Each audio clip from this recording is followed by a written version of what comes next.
capital. And we all need shelter from that. The reason the song, maybe the reason the song seems so profound now is that even if it wasn't as true as it might have been in 1969, it's continued to have relevance. And we now, right now, live in a world in which needing shelter is an all too vivid part of our lives, not to mention the lives of the people we're destroying. I think that track and the album showed that Jumping Jack Flash and Beggar's Banquet weren't a one-off. It showed that the Stones had staying power and they could sustain it. And in fact, they were getting better and better. In November 1969, the Stones embarked on their first North American tour since July 1966. And these concerts were an entirely new live experience for both the band and the audience. Previously, the Stones had played in small venues to screaming teenage girls, but they were now a rock band, and their audience had matured. Beginning at Colorado State University, the Stones packed out large arenas, including 2 nights at New York City's Madison Square Gardens. I remember going to see the Rolling Stones in 1969 in New York, and it was ecstatic. I mean, there was a moment, I mean, the opening acts, as I recall, were B.B. King, Ike and Tina Turner, and Terry Reid. And, you know, that was all great. And then suddenly, like, the lights were out in this theater, and then just, you know, there was no big screens, no big stage show. I mean, there was none of this kind of production stuff. It was in an arena. But, you know, all the lights were out in the place, and all you could see were the red lights on those amps. And I remember sitting there thinking, like, the Rolling Stones are going to be on that stage. Like, I could not believe it. It was so exciting. And they were great. I mean, they became a great band at that point, I mean, with Mick Taylor.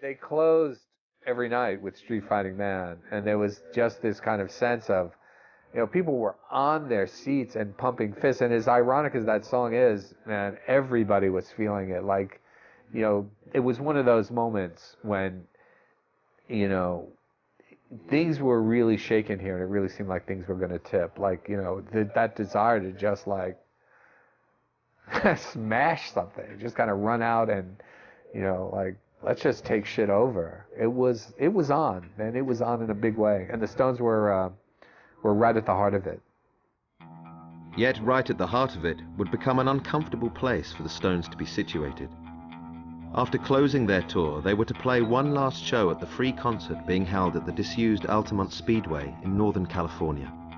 On a bill that included the Grateful Dead, Santana, the Flying Burrito Brothers, and Jefferson Airplane, the Stones were hoping for an explosive end to their tour, the concert film being shot by the Maysles brothers of this tour, and to the decade itself.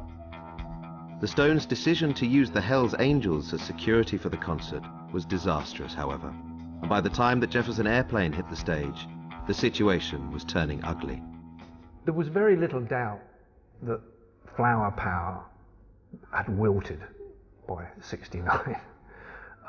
The wear some flowers in your hair when you go to San Francisco and Donovan had already begun to fade. The Maharishi was becoming a bit of a memory. And I think they'd realised that things like free love weren't free and it wasn't love. And that flower power might have been a good idea and peace and love might have been a better one. But you had to have some kind of infrastructure to put it in place. And it went badly wrong at Altamont when the Grateful Dead recommended to Jagger that he hire the Hells Angels. I think he made the mistake of thinking he'd still got the Hells Angels that were in England when they did Hyde Park. It was a remarkably stupid decision to have used them, I think. The Hells Angels were killers in America. They were killers. The LA chapter of the Hells Angels were renowned for murders. It was not the bunch of happy bikers who turned up for the Hyde Park concert. When the Stones eventually appeared, the crowd was weary, frightened and high. The Angels, on the other hand, were drunk and violent. No one was aware that they were involved in such an important historical event, that this concert would be seen as one of the key moments in the fall of the counterculture. The counterculture was already out of control by the time Altamont took place, you know. I mean, the fact is it had failed. The experiment had failed, you know, as it was doomed to do.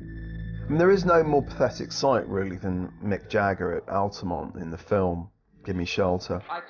Completely lost, you know, just a sort of skinny little English boy with a silly cape on, trying to get on top of this horrendous scene, you know. The Hells Angels aren't called Hells Angels for nothing, you know. They're nasty, brutish, pre-rock, leather, greasy Neanderthals. They're vile, and they always have been. They were never interested in peace and love, and so to somehow try and embrace the Hells Angels as some sort of alternative security force within this kind of coda to sort of Woodstock, if you like. It was just asking for trouble. The night ended in chaos and the famous murder of 18-year-old African-American Meredith Hunter. It was in many ways the end of an era, and the Stones retreated from these uncertain times and looked for shelter. Fundamentally changed. They would never return to the ironic anger of Street Fighting Man and distance themselves from any politics or idealism. Although their music would continue to appeal to a growing fan base, the death of the dream that had been documented with Gimme Shelter led to an increased cynicism and personal isolation. The Stones was like this sort of travelling rock and roll circus, really, that, you know, decamped to the south of France. You know, it became more sort of cocooned, and Keith, you know, obviously began to kind of hit hard drugs a lot harder. And the, you know, the more heroin you do, the less outward you look, the more, you know, more internalized your emotional experience becomes. Disillusionment with the counterculture has set in. There's a sort of acceptance that actually sex and drugs and rock and roll are not going to change the world, so we might as well just boogie. At the same time, this has made things a lot darker in some ways. So the Stones are freer to explore those sort of nasty areas. And yeah, I guess all of that is a reflection of the fact that the spirit of '67 had all gone sour in '69 with Charles Manson, Altamont and all the rest of it.